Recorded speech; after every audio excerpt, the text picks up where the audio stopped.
Thank you. Hi, good evening. This is temporary. This is temporary.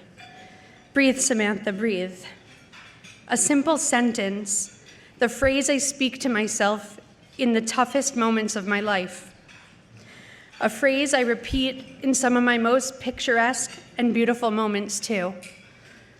So what does it mean? And why do I say it? It's my motto.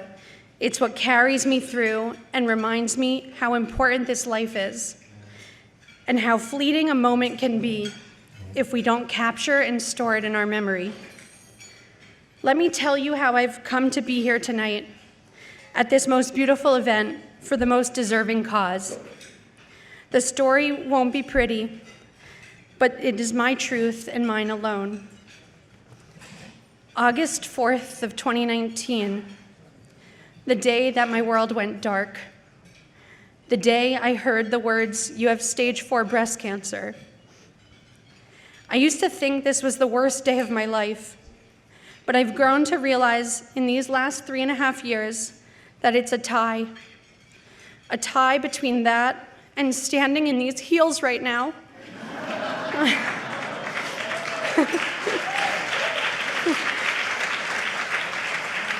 They hurt. But seriously, that day I had to decide, lay down and take it, or be relentless and secure, my own advocate every day. From here on out, I chose the latter, by the way.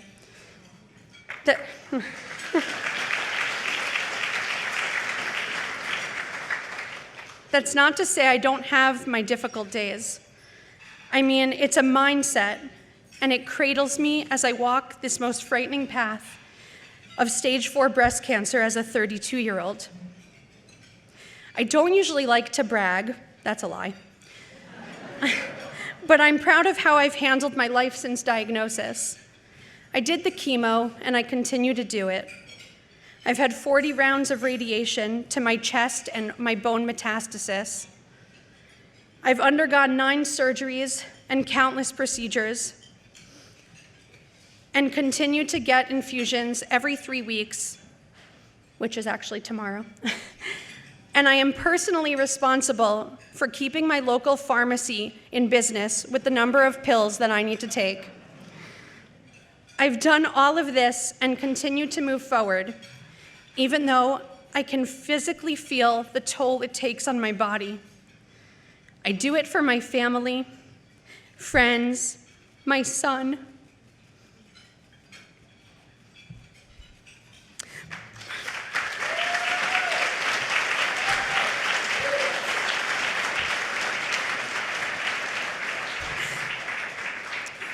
But most importantly, I do it for me. I'm in this for the long haul. A few weeks ago, I was lucky enough to see the Broadway show 6. Now, I'm not telling you this to brag, but there I go again. As I sat there and watched, I was struck by one song. The words spoke to me like nothing I had ever heard before, and I started to cry. I heard my story in these words. You can build me up, you can tear me down. You can try, but I'm unbreakable. You can do your best, but I'll stand the test. You'll find that I'm unshakable. Now,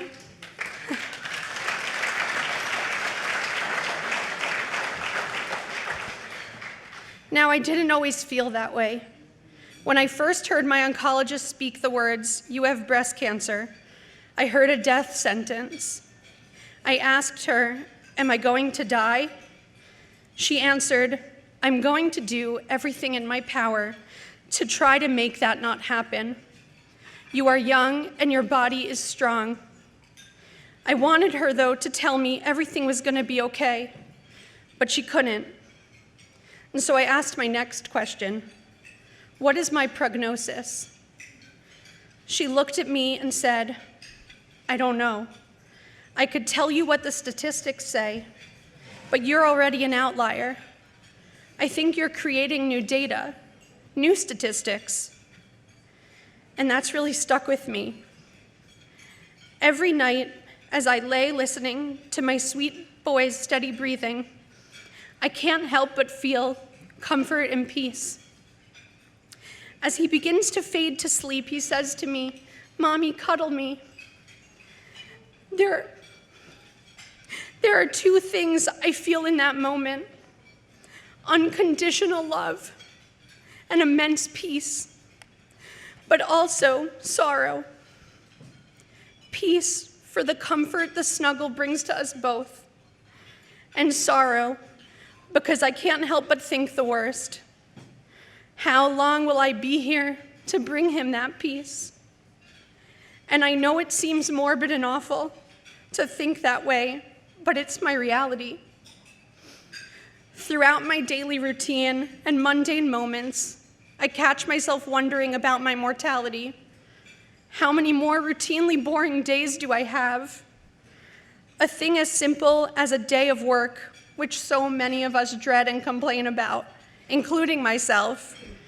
I find myself holding two very true feelings: pride in my body that it carries me through each day, and sadness thinking about when it won't be strong enough to do that anymore.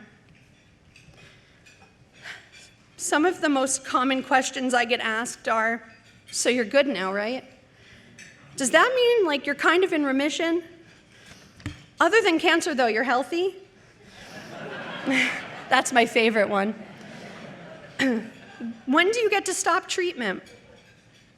But being done for a person in my situation isn't cause for celebration. It means accepting that there is no more that medicine can do. And that's really scary. People want to hear there's good waiting for us, but our good is now, here, today. That's one of the greatest lessons living with this disease has taught me. And I think that's why Red Door plays such a vital role in my life, because it's a place where we don't have to answer those questions, because nobody asks them. Everyone just gets it. They know and they understand. I am so privileged to be part of a support group at Red Door. Every week I know that I can release all my uncertainty, my fear, my anger. I explain my awful experiences. I cry, they cry, sometimes we all cry. But through those tears, I slowly begin to feel lighter and warmer, more secure, held safely and understood. This group of people with whom I share my darkest, most vulnerable thoughts have become my safe space. I feel at home here. For 2 hours a week, I don't have to worry what I say or if my thoughts are too much, because the people are my family, my chosen cancer family. Because of Red Door, I don't ever have to feel alone. And I don't have to choose if I'm going to laugh or cry, because I know that both are okay, and they're good, and they're allowed. Sometimes they even happen at the same time. So thank you to my people. Thank you for being there for me every week, and for being here tonight to support me, along with my family. Forever, this will live in my memories. It will be there to remind me that while tonight's moment may have fled, this feeling will always remain, even if it was only temporary. Thank you, truly.